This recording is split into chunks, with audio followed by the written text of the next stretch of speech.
Bem, eu estou aqui no terminal, na raiz do projeto, tenho ali a pasta Node Modules, e aí eu vou rodar o ESLint que vive dentro da pasta .bin, passando a flag init. Com isso, ele vai me dar algumas escolhas para que eu possa configurar localmente o linter. Então, dentre essas aqui, eu estou utilizando as setas para cima e para baixo no teclado, eu vou escolher usar um guia de estilo popular. Aí ele vai me oferecer 3 opções. Eu vou ficar com o Standard.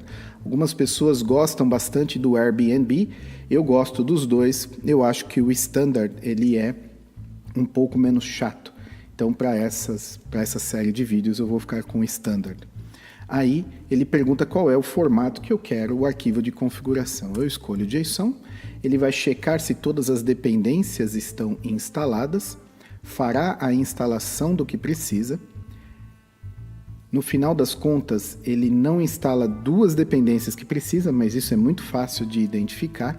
Eu volto aqui no Sublime e eu vou criar um arquivo aqui na pasta src index.js, que será o arquivo de entrada da minha aplicação, e aí eu vou escrever alguma coisa errada aqui, por exemplo, Vedovelli é igual a batuta.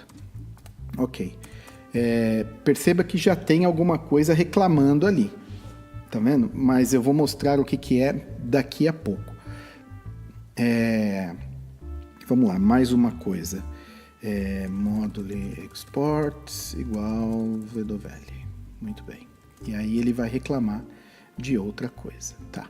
Vamos deixar esse arquivo salvo, voltar aqui, e aí eu vou rodar de novo, mas ao invés de passar a flag init, eu vou passar a pasta e o arquivo que eu quero que ele verifique.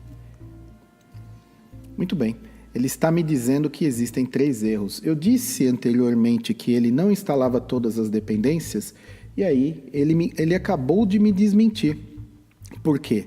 Porque ele já está funcionando. Nos testes anteriores, né, no meu ensaio para a série, ele precisava instalar mais coisa.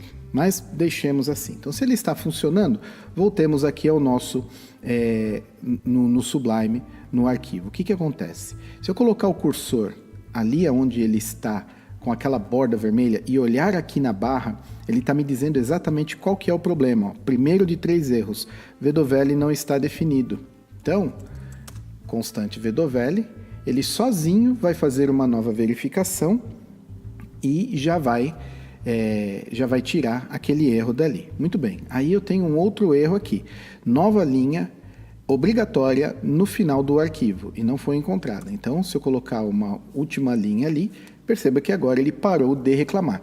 Tudo isso, uma variável que não foi definida, a última linha no final do arquivo, ou então, isso aqui, ó, um ponto e vírgula, tá? Tudo isso faz parte do guia de estilo standard, ou seja, no standard não se usa ponto e vírgula, e aí esse é o meu costume também.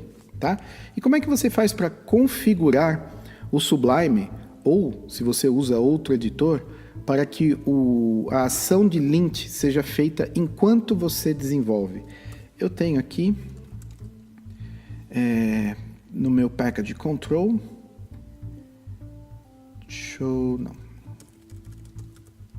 package control list packages, ok? Ele vai listar os packages que estão instalados no meu Sublime, e aí eu procuro por Sublime Linter. Então, com essa extensão instalada, ele procura pelo arquivo eslint.eslintrc. No meu caso, eu optei por JSON, então ele tem a extensão JSON. E aí, aqui é onde se põe toda a configuração do ESLint. Eu não vou entrar em mais detalhes sobre como configurar o ESLint, porque senão é um conteúdo muito grande. Só saiba que o início é esse, tá? Você roda a partir da Node Modules pasta bin, você roda o ESLint init, ele vai te instalar tudo e aí você já tem ele funcionando. Mas só para dar um exemplo, o que eu poderia fazer aqui? Eu poderia colocar, por exemplo, as regras, e aí aqui semi de semicolon, eu coloco 1, ou seja, que eu quero. Eu estou fazendo isso de cabeça. Vamos voltar para ver se agora ele passa a aceitar o ponto e vírgula. Veja que o 1, ele não é um erro, está em amarelo. Significa que é um warning, não é um erro. Vamos voltar lá e mudar para 2. Muito bem. Tirei. Coloquei. Agora ele deu um erro. Vamos. Então, eu acho que é 0. Acho que 0 desabilita esta regra. Ponto e vírgula. Lá está. Ou seja, se você quiser utilizar o standard como a sua guia de estilos, mas você ainda assim quer sobrescrever uma das regras, como por exemplo, você quer utilizar o ponto e vírgula, é no ESLint RC que você vai fazer esta configuração. Mas eu não uso ponto e vírgula, então eu tiro aqui, tá? E com isso eu encerro a explicação sobre o ESLint e ele será o nosso companheiro durante todo o desenvolvimento.